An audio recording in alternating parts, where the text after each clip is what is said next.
सम्पूर्ण साथीहरुमा नमस्कार। तपाईले फेसबुक चलाइरहनु भएको छ भने आज एकदमै महत्त्वपूर्ण एउटा जानकारी लिएर उपस्थित भइसकेको छु। तपाईले स्टोरीको बारेमा कुरा गर्दा हैन तपाईले स्टोरी हर दिन लगाउनुहुन्छ। तपाईले फेसबुक खोलेको कति टाइम भयो त्यतिबेलादेखि अहिलेसम्म तपाईले फेसबुक चलाइरहनु भएको छ। तर फेसबुकमा तपाईले स्टोरी लगाउनुहुन्छ। स्टोरी लगाइसकेपछि हैन स्टोरी लगाइसकेपछि तपाईको 24 घण्टा त रहन्छ। 24 घण्टापछि तपाईको कहाँ जान्छ, डिलिट हुन्छ कि कहाँ जान्छ भनेर चाहिँ तपाईलाई मैले आज जानकारी दिन गइरहेको छु।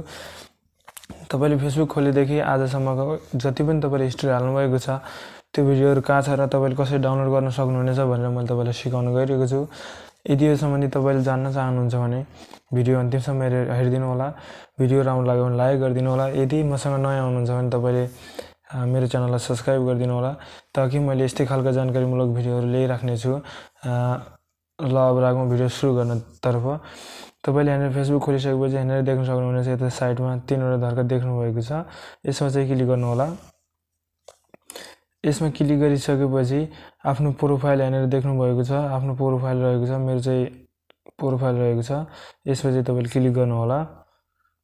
क्लिक गरिसकेपछि अब हामी मेन पोइन्टमा आइसकेका छौं। यहाँ देख्नु भइरहेको छ। यहाँ थर्ड नम्बरमा रहेको छ। थर्ड नम्बरमा रहेको छ अप्सन। यो अप्सनमा चाहिँ तपाईले क्लिक गर्नु होला। यसमा क्लिक गर्नुभयो भने चाहिँ यसमा तपाईले देख्न सक्नुहुन्छ यहाँ स्टोरी भनेर देखाइरहेको छ र यहाँ रिसाइकल बिन भनेर देखाइरहेको छ। यसमा चाहिँ तपाईले यो स्टोरी लेखेकोमा तपाईले क्लिक गर्नुपर्ने हुन्छ। यसमा क्लिक गरिदिनु होला र यसमा क्लिक गरिसकेपछि यहाँ हेर्नु होला तपाईले र अब डाउनलोड कसरी गर्ने भन्दाखेरि यहाँ चाहिँ त्यो स्टोरीलाई चाहिँ क्लिक गर्नु होला। यसरी क्लिक गरिसकेपछि यहाँ 3 डटमा यसरी क्लिक गरिसकेपछि यहाँ चाहिँ 3 डट पाउन सक्नुहुनेछ। यो 3 डटमा चाहिँ क्लिक गर्नु होला र यहाँ तपाईले देख्न सक्नुहुनेछ सेभ भिडियो भनेर देखाइरहेको छ। यसमा चाहिँ तपाईले क्लिक गरेर यसपछि तपाई क्लिक गरेर चाहिँ तपाईले राम्रो सजिलैसँग तपाईले डाउनलोड गर्न सक्नुहुनेछ। पक्कै पनि तपाईलाई भिडियो राम्रो लाग्यो होला। यस्तै खालका जानकारीमूलक भिडियोहरु हेरिरहनको लागि मलाई साथ सपोर्ट गरिदिनु होला। भिडियोलाई लाइक गरिदिनु होला।